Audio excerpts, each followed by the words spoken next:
Have you ever wondered if that person who left you, turned their back on you, or failed to appreciate your worth, will one day feel regret? Have you asked yourself that painful question while tossing and turning in your bed at night? Will they ever understand? Will they ever realize how deep, how irreparable the void created by my absence is? This is the burning quest of millions of hearts, silenced by pride, postponed by time, but never forgotten by the soul. Today, I will speak to you of something far beyond the justice you know, not of revenge, your curse, or a divine scourge. I speak of a divine balance, illuminated by the wisdom of the great sage Muhyiddin Ibn Arabi, who whispers the deepest secrets of existence. For according to Ibn Arabi, the universe is a vast mirror. Every action, every intention, every emotion resonates in this mirror and eventually returns to its origin. But this return may not be in the way you expect. Ibn Arabi says, the other is a shadow, and every shadow is evidence of the presence of light. Your absence in their life is the extinguishing of a light, and a shadow is doomed to eventually notice the absence of the light it has put out. This awareness will be painful, transformative, and inevitable. When they realize they have lost you, they will not experience simple sorrow. It will shake the 4 fundamental pillars of their being. They will pass through 4 profound tremors. This is not a punishment. It is an awakening. It is time for them to watch themselves in the mirror of their own actions. And you do not have to wait for this awakening. Your path is different. Your path is to emerge from their darkness and return to your own light. For the greatest justice is for you to see how magnificent a universe you can be, even without them. When they realize they have lost you, the first state they will experience. In the initial moments after removing you from their life, they will not feel regret. On the contrary, they will experience a strange intoxication of victory and a deceptive sense of freedom. This is one of the most basic and primitive defense mechanisms of the human ego. They will feel liberated from whatever responsibility, conflict, or emotional weight they felt in the final days of the relationship. They will feel light, like a bird freed from a cage, thinking themselves unchained and free. In this stage, their mind will constantly whisper to them how right their decision was. No more arguments, no more expectations, no more accountability, they would say. They will reinforce themselves with the suggestion, this relationship was draining me. Now, I will be myself again. Perhaps they will go out more with friends, fulfill postponed plans, and try to bring a new order to their life. From the outside, everything will seem fine, even better than before. This is, in Ibn Arabi's terms, an immersion into the realm of kathrat, or multiplicity. The person tries to fill an internal void with external stimuli. They have lost the depth and meaning brought by the unity, the wahdat, they had with you. But they do not realize this yet. Instead, they chase after new people, new activities, new goals, to distract themselves. This is an escape from their inner voice, the whisper of their conscience, and most importantly, the silence created by your absence. If they think of you during this period, these thoughts will generally be about self-justification. They will try to soothe their conscience with sentences like, "It wasn't working anyway. This was for the best for both of us." They will tend to erase the good memories with you from their memory and magnify the negative ones to legitimize their decision. This is an art of self-deception, and the ego is quite a master at this art. However, this intoxication of victory is like a sandcastle. It may seem magnificent and solid at first, but it is doomed to collapse with the first wave of reality. Because this feeling of freedom is not true inner freedom. It is merely a temporary relief born from escaping responsibility. The person in this stage does not yet see the consequences of their actions. They only experience the momentary pleasure arising from the action itself. According to Ibn Arabi, Every action is a seed. By removing you from their life, they have sown a seed. But they are unaware of when and how this seed will sprout. While preoccupied with the instant relief of the seed they have sown, they do not know that what is taking root underground is future emptiness and regret. Therefore, if you witness this first stage of theirs, if you notice how happy they seem on social media, how quickly they are moving on with their life, do not be deceived. Do not let this make you feel worthless. This happiness is like a temporary bandage covering a wound. The wound is still there. It just isn't bleeding yet. They have not yet faced your absence. They are still living within the illusion they have created. But no illusion lasts forever. And this intoxication of victory is only the beginning of a second, much more challenging state they will experience. The second state they will experience, when the period of victory, intoxication, and false freedom gradually loses its effect, they will become acquainted with that disturbing silence seeping into their life. This is the second act of divine justice. External stimuli, friend gatherings, new excitements are no longer sufficient to fill that strange void inside. At first, they cannot make sense of what is happening. It manifests as a restlessness, a feeling of lack. This is the first whisper in their life of your spiritual absence, more than your physical absence. There was a balance in their relationship with you that they had grown accustomed to without even realizing it. Perhaps you were the first person they told about their day. Perhaps you were their only refuge, who laughed at their most meaningless jokes, listened to their deepest fears without judgment. Perhaps your presence was a silent grace that balanced the chaos in their life. Now all of that is gone, and this absence first reveals itself in small moments. They will feel it when they realize there is no one to share a piece of news they're excited to tell. When they pick up their phone, instinctively search for your name, but then understand they cannot call. Or when they realize in bed at night that the safe harbor where they could share the weariness of the day, lean their back against, is no longer there. These moments are the first whispers of the void. In this stage, they will most likely try to fill this void with new people, new flirtations, new relationships. But here, another manifestation of divine justice comes into play: the torment of comparison. In every new relationship they enter, with every new person they meet, they will consciously or unconsciously start looking for you. They will compare the new person's laugh to yours, their understanding to yours, their sacrifice to yours, and most likely, no one will be able to take your place. Because you were not just a lover or a spouse in their life. You were a part of their soul. The bond they formed with you was not only emotional, but also spiritual. According to Ibn Arabi, every human is a tajalli, a manifestation of a divine name. Perhaps you are a reflection of the name Al-Wadud, the unconditionally loving in their life. Or you were the manifestation of the name Al-Sabur, the patient, the enduring, the understanding aspect.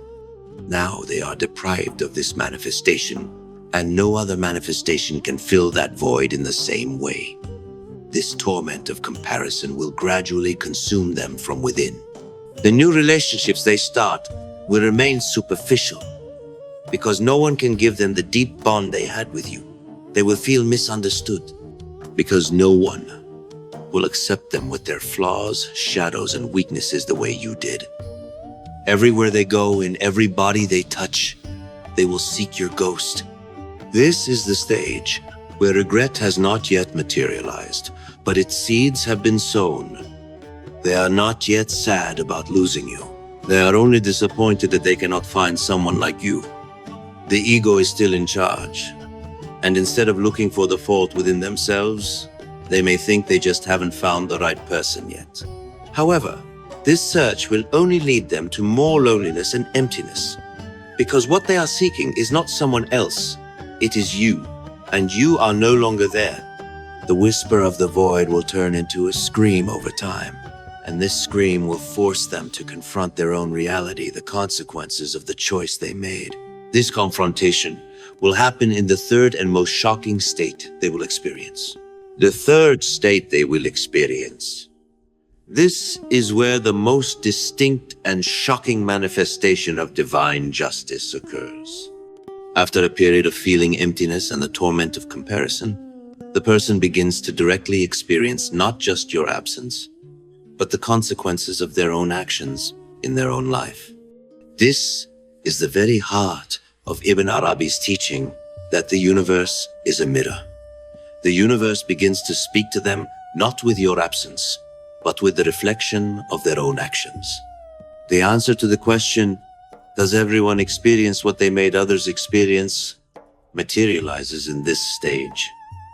But this is not simple retaliation. It is a much deeper law of spiritual balance.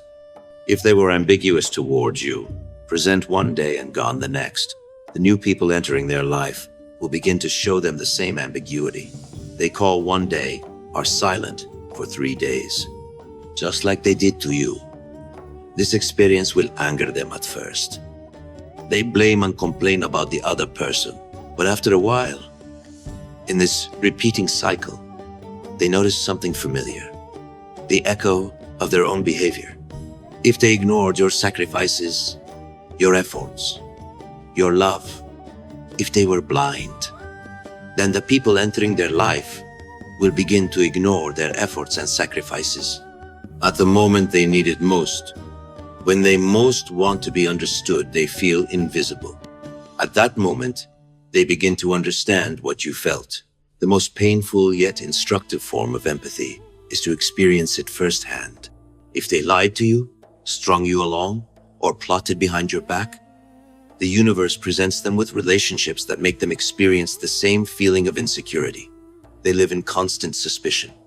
They question the sincerity of the other person. They cannot fully trust.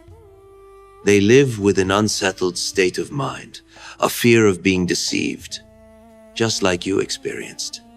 Ibn Arabi calls this the change in the manifestation of the divine names. When you were in their life, you were perhaps a reflection of the name Al-Mu'min, the trustworthy. When you left, that source of trust dried up. Now those entering their life may manifest as a reflection of their own inner insecurity and confusion. This stage is extremely confusing and painful for the person, because for the first time, they begin to sense that the problem might not be outside, but inside. They start asking, why do I always attract the same type of people? Why do my relationships always end the same way? These questions are the beginning of awakening. They experience every emotion they made you feel through someone else. The feeling of worthlessness, being ignored, the anxiety of being left in uncertainty, the disappointment of broken promises. They experience it all. Is this a punishment from Allah? According to Ibn Arabi, no. This is the nature of existence. The universe is a neutral mirror. It reflects back to you what you show it. They showed the universe selfishness, indifference, and faithlessness. Now the universe presents them with mirrors, people who possess these qualities. As these experiences accumulate, a lightning bolt flashes in their mind. Their relationship with you, in all its details and pains, comes before their eyes. At that moment, the seed of true regret is sown for the first time, because they begin to feel not just the sorrow of losing you, but the weight of understanding what they put you through. This mirror stage is a process of spiritual purification. It forces the person to confront their own shadow, and they cannot escape this confrontation, because wherever they go, the mirror their own actions will follow them. This painful process prepares them for the final and ultimate state, the fourth state they will experience. After the previous three stages, the fading of victory, intoxication, the void turning into a scream, and the reverberation of what they did in their own life, the person now faces an inevitable reality: regret. But this is not a simple, I made a mistake, I'm sorry regret. This is an existential regret. It is a deep shock that comes from understanding that what they lost was not just a relationship, but a part of their own soul, a treasure they will never find again. In this final stage, they no longer idealize you. They do not exaggerate your good qualities and ignore the bad. They remember you with all your reality. They remember your patience, your understanding, your unconditional love, and most importantly, how you stood by them despite everything. And these memories no longer remain as memories. They appear in their conscience like judges. Now what they compare is not new people, but themselves. They confront their own selfishness, their own cowardice, their own faithlessness. They see how inadequate they were in the face of the pure and generous love you offered them. As Ibn Arabi said, a person is seen most clearly in their own shadow. They are now in the darkest place of their own shadow, and there they realize how bright your light was. With this awareness, an unbearable desire to make amends awakens within them. They want to return, apologize, fix everything. Maybe they send a message, maybe they call, maybe they try to appear before you somehow. In their mind, they search for that perfect sentence to say to you, that magic word that will fix everything. However, it is at this very point that they encounter the most subtle and ultimate manifestation of divine justice, the impossibility of amends. Because when they want to return, the person whose door they knock on is no longer you. You are not where they left you. In their absence, you have charted your own path, tended to your own wounds, rediscovered your own light. You have grown, transformed, matured. They, however, remain in the shadow of the mistake they made in the past. When they reach you, they do not find someone crying, begging, waiting for them. They find a peaceful and whole person who can be happy without them, who stands on their own 2 feet. And in that moment, they understand that even if they glue the vase they broke, the cracks on it will never disappear. Time cannot be taken back. Your calm posture, that self-assured attitude, that serene energy showing you don't need them, is a stronger answer than any apology or attempt at amends they can offer. Because your presence tells them, I exist without you, and perhaps I am even better. This is the greatest devastation for them, because subconsciously, they always hoped that a door of return was open. They thought you couldn't manage without them, that you would forgive them one day. But now they see that the door has closed, and it is not you who closed it. Time and their own actions have closed it. There is nothing left for them to do. No matter how much they regret, no matter how hard they try, they cannot change the past. They cannot completely erase the wound they opened in your soul. This is the greatest torment they will experience. The helplessness that comes from knowing there is no chance left to correct a mistake. They have not only lost you, but also lost the chance to forgive themselves. Now, for the rest of their life, they must live in the shadow of this regret. Perhaps they build a new life. Perhaps they love others. But in a corner of their heart, that question will always remain. What if I hadn't left? What if I had appreciated your worth? This is the final word of divine justice. Justice is not revenge. Justice is everyone facing the consequences of their own actions and learning to live with those consequences. While they learn to live with this regret, the result of their own choice, you continue to live with the peace and freedom that is your choice. And this is the fairest possible outcome. All that has been described was their journey, their awakening, their confrontation, their regret. So what about you? What is your place in this divine justice equation? What is your duty? Herein lies the greatest misconception. Most people begin to wait for divine justice to manifest, for the other party to regret, to suffer with a feeling of revenge. They turn their own life into a waiting room by thinking every day, I wonder if they understand yet. I wonder if they are upset. They check their social media. They try to get news from mutual friends. They constantly create scenarios about them in their mind. But Ibn Arabi's wisdom opens a completely different door for us. Your duty is not to watch their downfall, but to realize your own ascent.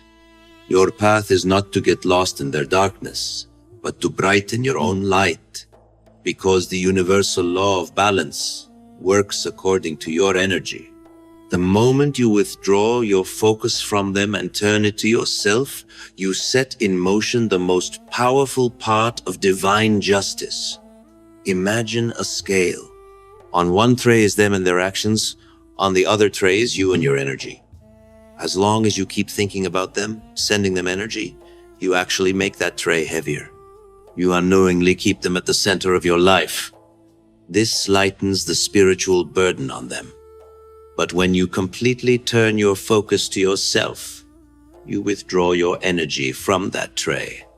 Then they are left alone with the weight of their own actions.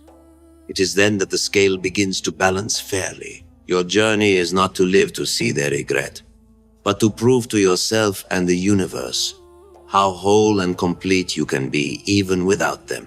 What should you do in this process? First, withdraw your energy.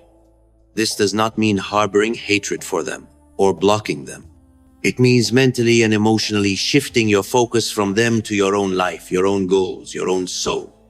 Instead of thinking about them, think about yourself. Instead of wondering what they are doing, discover what you want to do. Second, look into your own mirror. They were a mirror for you and showed you your own shortcomings, your own wounds. Perhaps a belief of worthlessness, perhaps a fear of abandonment, perhaps an inability to set boundaries. Now that that mirror is broken, turn inward and begin to tend to these wounds. Why did you assign them so much meaning? Why were you so dependent on their love? The answers to these questions are the key to your freedom. Third, raise your frequency. Regret, pain, victim consciousness are low-frequency energies. As long as you remain at this frequency, you will continue to attract similar experiences into your life. To raise your frequency, turn to things that give you joy, peace, and love. Engage with art, spend time in nature, meditate, be with people who are good for you. Reflower your own inner garden. As you beautify your own life, as you raise your own energy, the reflections in their life no longer matter. You are no longer in that game. You have set up your own game and given the leading role to yourself. Remember, the greatest justice is your happiness, your peace, your magnificent being that can shine even without them. The moment their regret or lack thereof ceases to be a condition for your happiness, you are truly liberated. While they harvest the fruits of the seeds they have sown, you continue your life in peace in your own garden, with the scent of the flowers you have planted. Divine justice is not their suffering. Divine justice is that serene moment when you are no longer concerned with their pain and have found your own peace. Now, I want you to write this in the comments box. My peace is my justice. Feel this sentence with all your heart as you write it. Let this be your new manifesto, your new roadmap. Henceforth, you will seek justice not outside, but within yourself, in your own tranquility, and you will find it too, because you are the creator of your own universe and the source of your own justice.